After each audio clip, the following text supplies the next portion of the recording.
Saudara-saudara yang kekasih dalam Tuhan Yesus Kristus, ada 5 macam korban yang dijelaskan di awal kitab Imamat. Kelima macam korban itu sangat berkaitan dengan kehidupan umat Israel. Mereka adalah pilihan Tuhan, maka Tuhan menata mereka dalam menjalani kehidupan di hadapan Tuhan. Kelima korban yang dimaksud adalah yang pertama korban bakaran, kedua korban sajian, ketiga korban keselamatan, keempat korban penghapus dosa, dan kelima adalah korban penebus salah. Untuk 3 korban yang pertama itu korban bakaran, korban sajian, dan korban keselamatan, ini bersifat sukarela. Sedangkan korban penghapus dosa dan korban penebus salah bersifat wajib. Saudara-saudaraku yang kekasih dalam Tuhan Yesus Kristus, perikop bacaan kita saat ini yaitu Imamat 4 ayat 13 hingga ayatnya yang ke-21 menjelaskan tentang korban penghapus dosa yang rupanya diatur menurut status dan tingkat kesalahan yang dilakukan. Misalnya, bagi para imam dan umat harus mempersembahkan seekor lembu jantan yang muda yang tak bercela. Sedang bagi pemuka dan rakyat jelata hanya seekor kambing jantan atau kambing betina yang tak bercacat, yang tentu saja lebih kecil dari seekor lembu jantan muda. Yang perlu dipertanyakan adalah, mengapa harus seekor binatang yang tak bercelah atau tak bercacat? Saya jadi teringat ungkapan yang sering dipakai dalam proses pemberantasan korupsi di negeri ini, yaitu gunakanlah sapu yang bersih jika ingin membersihkan lantai, supaya lantai itu bisa benar-benar bersih. Maksudnya, pemberantasan korupsi harus dilakukan oleh aparat penegak hukum yang bersih. Kalau tidak, maka sia-sialah upaya pemberantasan korupsi itu. Mungkin ini tidak berbanding lurus dengan perikop kita saat ini, tetapi paling tidak kita bisa melihat bahwa dosa harus diselesaikan oleh sesuatu yang tak berdosa, dan yang tak berdosa itulah yang dikorbankan dengan darah yang dicurahkan, daging yang dicabik-cabik, dan nyawa yang diserahkan. Karena itu, tidak ada seorang pun yang bisa menebus dosanya sendiri, walaupun dia adalah seorang imam yang begitu dekat dengan Tuhan sekalipun.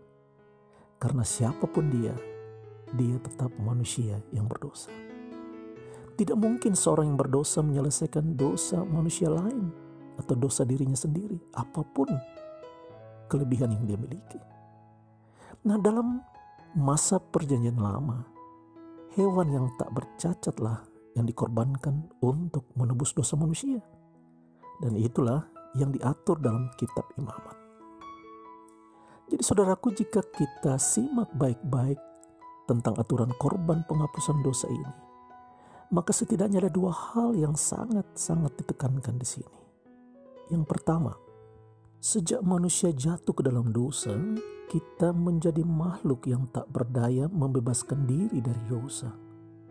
Semakin kita berusaha dengan kekuatan, amal dan pahala, bahkan dengan apapun yang kita miliki, kita akan semakin terperosok jauh ke dalam dosa.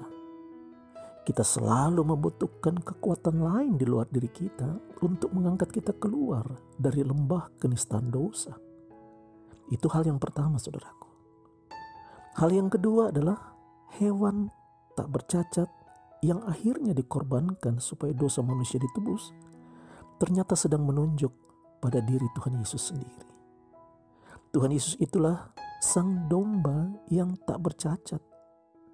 Yohanes Pembaptis ketika berjumpa dengan Tuhan Yesus, dia berkata dalam Injil Yohanes pasal 1 ayat 29, "Lihatlah anak domba Allah yang menghapus dosa dunia." Ya, Tuhan Yesuslah sang anak domba yang tak bercacat itu. Dialah utusan sang Bapa yang tidak berdosa. Dia layak dikorbankan sang Bapa untuk menebus dosa-dosa kita. Dia telah mengorbankan tubuhnya, daging yang tercabik-cabik, darah yang dicurahkan, bahkan nyawa yang dengan sukarela dikorbankan. Semua itu telah terjadi di atas kayu salib, saudaraku. Karya penyelamatan Tuhan Yesus di atas kayu salib itu menjadi jaminan bagi kita yang percaya bahwa hidup kita tidak akan berakhir dalam kematian. Sebab ada kebangkitan, ada hidup baru sesudah kematian, ada rumah Bapa yang dipersiapkan Tuhan Yesus bagi kita. Dan inilah dasar yang kuat bagi kita untuk meyakini akan keselamatan kita dalam Kristus.